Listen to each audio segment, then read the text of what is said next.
ഇന്നത്തെ വീഡിയോയിൽ നമ്മൾ റാഫൽ സാരി എങ്ങനെയാണ് ഡ്രേപ്പ് ചെയ്യുന്നതെന്നാണ് നോക്കുന്നത്. ഇതിപ്പോൾ ഒരു നെറ്റ് സാരിയാണ്. ഇത് ഞാൻ ആക്ച്വലി റെഡി ടു വെയർ ആയിട്ട് കൺവേർട്ട് ചെയ്യാൻ പോവാണ്. അപ്പോൾ അതിന് മുന്നേ തന്നെ നമുക്ക് നോർമലി റാഫൽ സാരി എങ്ങനെയാണ് ഡ്രേപ്പ് ചെയ്യുന്നതെന്നൊന്ന് നോക്കാം. ഇതിന്റെ സ്റ്റാർട്ടിങ് പോയിന്റ് ഇതാണ് വരുന്നത്. ഇവിടെ നിന്ന് നമുക്ക് എത്രയാണ് നമ്മുടെ നീളം അതനുസരിച്ചിട്ട് ബാക്കിയുള്ള ഭാഗം നമുക്ക് ഇങ്ങനെ കംപ്ലീറ്റ് ആയിട്ട് ഉള്ളിലേക്ക് ഇൻസേർട്ട് ചെയ്ത് കൊടുക്കാം. ഇങ്ങനെ ഒന്ന് മടക്കിയിട്ട് ഇങ്ങനെ ഇൻസേർട്ട് ചെയ്ത് നല്ല എളുപ്പത്തിൽ അങ്ങോട്ട് പൊക്കോളും ഉള്ളിലോട്ട്. അതേപോലെ ബാക്കിൽ ഇങ്ങനെ ഇൻസേർട്ട് ചെയ്തെടുക്കുക.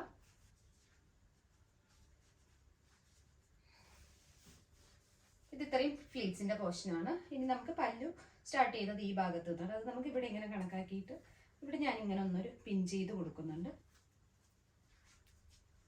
ഇത് അണ്ടർ സ്കേർട്ടിനോടൊപ്പം ജോയിൻ ചെയ്തിട്ടാണ് ഞാൻ പിൻ ചെയ്ത് കൊടുക്കുന്നത്.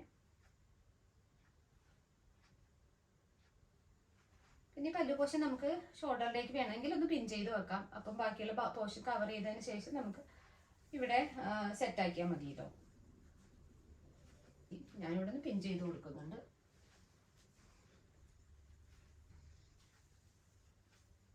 ഇനി നമുക്ക് ഈ പോർഷനിൽ ഫ്ലീറ്റ്സ് എടുക്കാം.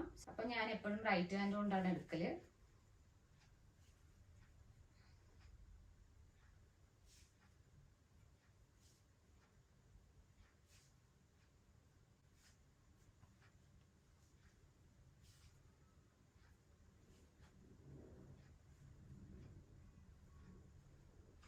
മാക്സിമം കിട്ടാവുന്ന ഫ്ലീറ്റ്സ് മൊത്തത്തിൽ ഞാനിങ്ങനെ എടുത്തിട്ടുണ്ട്.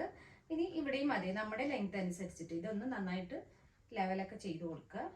ഇങ്ങനെ ആദ്യത്തെ ഫ്ലീറ്റ്സ് ഇങ്ങനെ ഫ്രണ്ടിലേക്ക് പിടിച്ച് ലെവൽ ചെയ്ത് കഴിഞ്ഞാൽ നല്ല ഭംഗിയുണ്ടാവും. ഇങ്ങനെ എല്ലാ ഫ്ലീറ്റ്സും എടുത്തിട്ടുണ്ട്. എനിക്കിപ്പോൾ ഇത്രയാണ് ഫ്രണ്ടിൽ നീളം വേണ്ടത്. അത് കണക്കാക്കിയിട്ട് ഇത് ഫുള്ളായിട്ട് ഉള്ളിലേക്ക് ഇൻസേർട്ട് ചെയ്ത് കൊടുക്കുന്നുണ്ട്. അപ്പോൾ ഇതിങ്ങനെ പുറത്തേക്ക് നിൽക്കുന്നുണ്ട്. ഇങ്ങനെ നിൽക്കാണ്ടിരിക്കാൻ വേണ്ടിയിട്ട് നമുക്ക് ഇങ്ങനെ ഈ സാരിക്ക് അധികം അങ്ങനെ എനിക്ക് കാണിക്കാൻ പറ്റുന്നില്ല. ഈ രണ്ട് ഫ്ലീറ്റ്സ് ഇങ്ങനെ ഒന്ന് മടക്കി ഇങ്ങനെ ജോയിന്റ് ആക്കിയിട്ട് ഈ ആദ്യത്തെ ഫ്ലീറ്റ് രണ്ടാമത്തെ ഫ്ലീറ്റ് ഇത് രണ്ടും കൂടി ഇങ്ങനെ ചേർത്ത് പിടിക്കുക. അതിനുശേഷം ഉള്ളിൽ ഈ ഫ്ലീറ്റിന്റെ ഉള്ളിൽ ഇത് രണ്ടും ഇങ്ങനെ ചേർത്ത് പിടിച്ചിട്ട് ഇതിന്റെ ഉള്ളിൽ ഒന്ന് പിൻ ചെയ്ത് കൊടുത്തു കഴിഞ്ഞാൽ നടക്കുന്ന സമയത്ത് ഇങ്ങനെ ഒത്തിരി സൈഡിലേക്ക് ഇങ്ങനെ തെന്നി പോകത്തില്ല.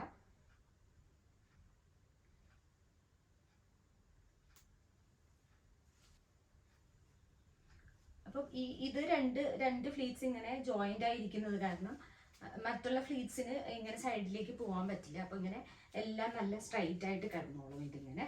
ഇനി നമുക്ക് ഈ ഭാഗത്ത് എക്സ്ട്രാ വന്നിരിക്കുന്ന ഫാബ്രിക് ഇങ്ങനെ ബാക്കിലേക്ക് തന്നെ ഇൻസേർട്ട് ചെയ്ത് കൊടുക്കുക. നമ്മൾ ഇങ്ങനെ ഒന്ന് പിടിച്ചിട്ട് നേരത്തെ ചെയ്ത പോലെ തന്നെ ഉള്ളിലേക്ക് ഇങ്ങനെ ഇൻസേർട്ട് ചെയ്ത് കൊടുക്കുക ചെയ്യുക.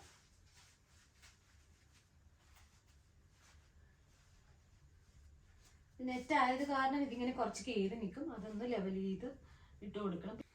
അപ്പോൾ ഈ പോർഷൻ കംപ്ലീറ്റ് ആയിട്ടുണ്ട്.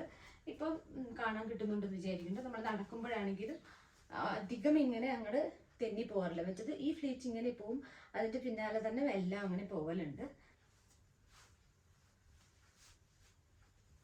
ഈ ഭാഗം ഇങ്ങനെ ഒന്ന് വലിച്ച് ഈ ഭാഗം നമുക്ക് കറക്റ്റായിട്ട് കിട്ടിയിട്ടുണ്ട്.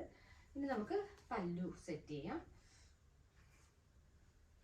പല്ലു ഇങ്ങനെയാണ് ഇടുന്നതെങ്കിൽ ഇത് കറക്റ്റ് നീളമാണ്. സപ്പോസ് 1 ലെയർ അല്ല ഫ്ലീറ്റ് എടുക്കുകയാണെങ്കിൽ നമ്മൾ ഈ ഒരു പല്ലു പോർഷൻ കുറച്ചുകൂടി മുകളിലേക്ക് കയറ്റേണ്ടി വരും. എന്താ വെച്ച് കഴിഞ്ഞാൽ ഇതിന് ഇച്ചിരി പല്ലുവിന്റെ ഏരിയ കുറച്ച് കുറവാണ്. സാധാരണ 2.5 മീറ്റർ വരെ ഇതൊരു 2 മീറ്റർ തന്നെ ഉള്ളൂ.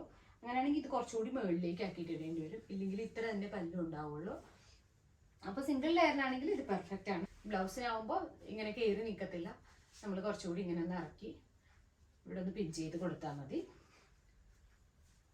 ഇപ്പം ഇതിന്റെ എക്സാക്ട് കളർ സ്കേർട്ട് വരുമ്പോൾ ആ ഒരു ക്രീസസ് അധികം അറിയത്തില്ല. നെറ്റ് ആയത് കാരണം കുറച്ചൊരു ഇങ്ങനെ ചുരുങ്ങി നിൽക്കുന്നുണ്ട്.